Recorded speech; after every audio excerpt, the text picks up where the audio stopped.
Mr. Marques Brownlee, MKBHD, I always get that wrong. He's getting cooked now online because of this new product that he released, a wallpaper app. Let's see what Mr. Brownlee is saying, because he is getting cooked right now. But you know what I've been doing way longer than 2 weeks? Working on and I haven't seen this. That we are finally launching.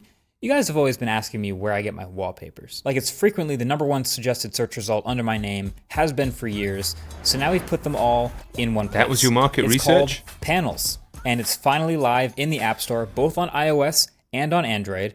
Feels really good to be able to say that. So if you're wondering where the wallpaper on these phones in the review came from, Panels. If you're wondering where the wallpaper in the last video came from, Panels. Matter of fact, almost all of the wallpapers on the devices and in backgrounds you've seen in my videos for the past year have all come from Panels, which is pretty sick. We have a bunch of awesome artists over there that we are splitting profits with 50-50, and there's already a ton of great collections of art and much more incoming. And we have some pretty big plans for this thing. He's so good at speaking that this actually it sounds relatively reasonable, but he is getting cooked for this product, so we must continue. It's starting off as a wallpaper app now. I don't want to overpromise too much, but it's going to be pretty consistently improving over time, which is part of the reason why we're offering a subscription to support it. So go pick it up now. Poke around. Oh, messaging for the first part, really good. Messaging for the second part, real bad. So Panels free, Panels plus $50 a year. Find your new favorite wallpaper, your new favorite artist, and let me know what you think. It's kind of fun to be on the other side now, on the development side, where now other people are going to review what we make, which is always exciting. Anyway, so the meta with new smartphones these days. Okay, and now we're just into the video. So the timing of this couldn't have been worse for Mr. Brownlee, it seems, because obviously he has made an amazing career in reviewing tech products, talking a little bit around the meta around it. I don't mean meta as in the Facebook company. I mean, like, he put out a couple of videos recently about do bad reviews or damage companies, something along those lines. And now he's put out his own product, and yeah, look, he's getting fucking cooked. He is getting cooked. Look at the comments. Obviously, here's one. For clarity, Panels is free. We added an ad-free tier for those who want it. No pressure, obviously, if you didn't. And that's obviously in reaction to 32,000 likes from a Mr. Unknown XD. No one's paying $50 a year for a regular wallpaper app, Lil Bro. Now, the Lil Bro thing is just an absolute violation. I mean, that's enough to make you want to slap the guy, but 32,000 likes on that is troubling, and people have just been absolutely destroying him on Twitter for this as well. So I got the app, and let me tell you something, it's rubbish. Now the idea is rubbish because wallpapers, who gives a shit about that? Wallpapers that you have to pay a subscription for, 10 times who gives a shit about that. But let me talk about the user experience of this app. So first of all, you download it and it asks you, like a lot of apps do, if it's okay to track shit or across all your other usage and stuff. So say don't allow, but that's pretty common.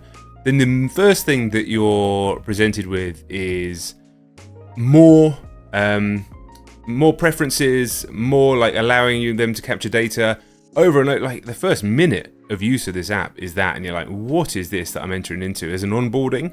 Listen, many apps probably do that behind the scenes and don't care, and you just accept an end-user license agreement and you've just given away all your data. So I kind of understand that you're wanting to be a bit more upfront about it, but terrible onboarding.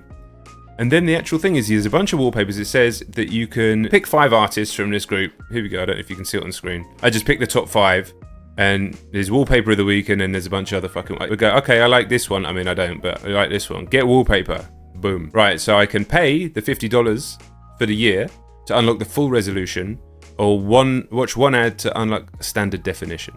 So either way, crap experience for something nobody wants. And in a world of AI art, well, whatever your opinion on it, I don't see why anybody would be buying wallpaper for their phone. So what I think has happened here, it's so strange. So let's talk about why I think people are so upset. Over all of the years that he's been on YouTube, and it's been since he was a very young kid, he has created a sense of taste in his production and a sense of genuine authority in his opinion that is almost peerless. Marques is one of my favorite YouTubers of all time. Not even that I watch all of his videos, because I'm not super into tech.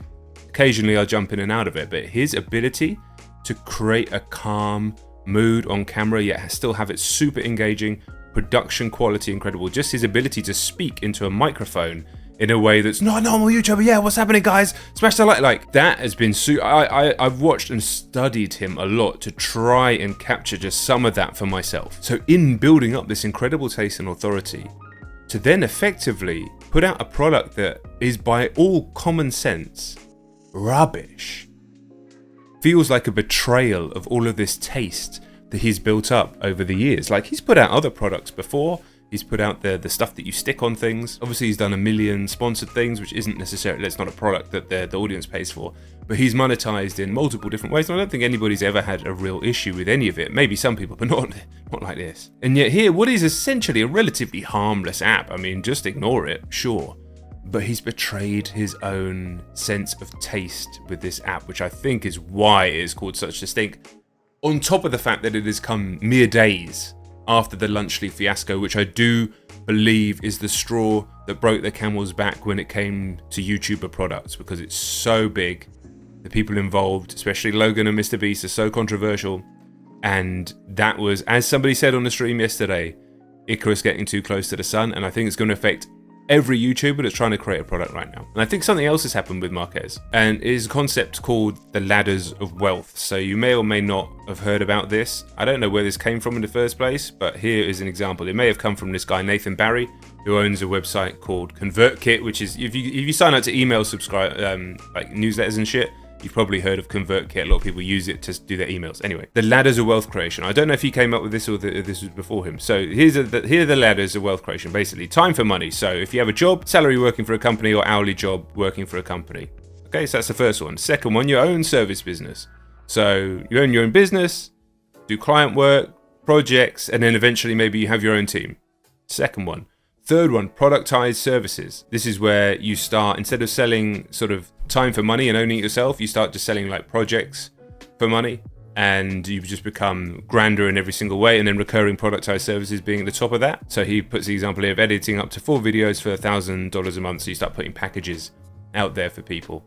And then the fourth one. Now, this is the thing that I think a lot of these financially minded, business minded YouTubers, coaches, etc., have started selling these people who already have a lot of money, they have businesses and stuff, that the next thing, the true wealth, is this software as a service. This might be quite small. SaaS, software as a service. So you have physical products in e-commerce. A lot of YouTubers do this. Digital products, so many YouTubers do this. But this one, and then marketplaces and social networks is obviously where you're getting into the billions. But yeah, the software as a service thing. And I believe that YouTubers think that that is the next thing that they have to do in their growth, and that's what's happened here. And it has been a spectacularly poor choice of a software as a service, because it is software, but there's no service attached to it whatsoever. It is something that nobody wants. And the strange messaging that he used in that video, saying it's to do with search, I mean, that can't have been the only market research that he did. Google's own in one place. Algorithmic search Panels. Like, it's frequently the number one. I mean, that's just meaningless. Now, I've seen some things, like somebody on Twitter yesterday, I said, bro one-shotted his whole career, which is a fucking bar. But no, he didn't. He'll be fine. Like, his channel's too good. He has too many fans. But, I mean, they probably spend a lot of money on his product, because as shit as it is, it's quite slick for what it is, essentially downloading images. It is quite slick, so I'm sure it cost a lot of money. I'd be surprised if it was able to make that money back, because I don't see a world where there's a market for it. So no market for Marques here. It's sad to see somebody like Marques go through this with a shit product, but he chose to do it, right? And the thing is, I think there's going to be a huge backlash right now about all content creators and YouTubers making products, because I think Lunchly's pushed it over the edge, and a lot of people have been doing some other slimy shit as well. Again, this isn't necessarily slimy, it's just a crap product that betrays his immense taste, and that, to a fan base, feels like a fucking big anime betrayal, I think. Somebody's built an audience on YouTube, it's almost a duty to make some sort of product off the back of that, because especially if you start employing people and those people like rely on you for their income and their livelihood and their, you know, their relative safety, relying purely on the whims of an algorithm, as well as his videos do and probably will continue to do. We know how that can change. We know how, imagine he was based in Russia, right? And then Russia decides to go to war with Ukraine, and then YouTube's just basically non-existent in Russia now. Done. That must have happened to Russian YouTubers. It's fucking done. Boom. Zero. Erasure. So the apocalypse, anything like that, anything as unstable as an algorithmic platform is too risky to build a house on if you start employing people. So it is your duty as a content creator to take some of that audience and monetize. That sounds a horrible thing to say, but monetize some of them in a way that can make things more sustainable. But here's the crucial point. Great business should feel like a handshake. Now, what I mean by that, think about something that you're happy to pay for every single day. It might be a coffee, a fucking protein bar, a drink, or something more expensive than that. When it feels good and you're happy to buy it, it feels like a handshake. The person selling it to you is happy and you're happy. You shake hands. That's what great business should feel like.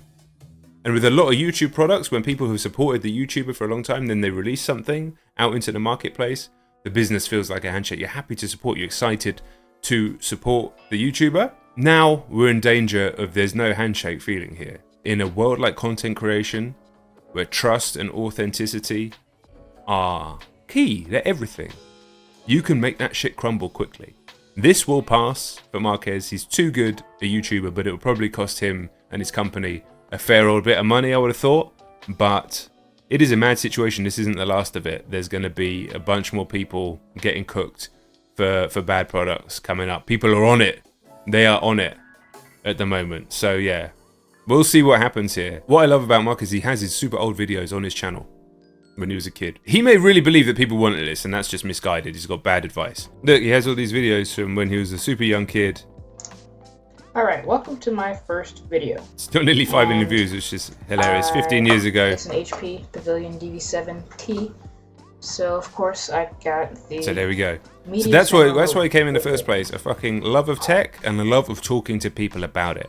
And then these people, I'm just making an assumption here, but these ladders of wealth people, these coaches, these like business guru type people have got into these creators' ears and made them think that they need to do something that they're perhaps not really aligned with. Now that's just pure speculation on my part, but I've seen it. I keep seeing it across different places. It didn't need to exist, correct. There's a lot of other wallpaper apps out there that are free. I'm sure there are. This one's got nice things like the profit share with the artists and stuff, and I can understand the intentions behind that, but we also live in a world where I can go on ChatGPT or Google thingy or fucking Bing or Midjourney or any of the other ones, rightly or wrongly, and get it to conjure up some wild shit in seconds. If I really wanted to. I mean, I don't care about wallpapers on my phone. Like, why would I care about that? But people do, seemingly.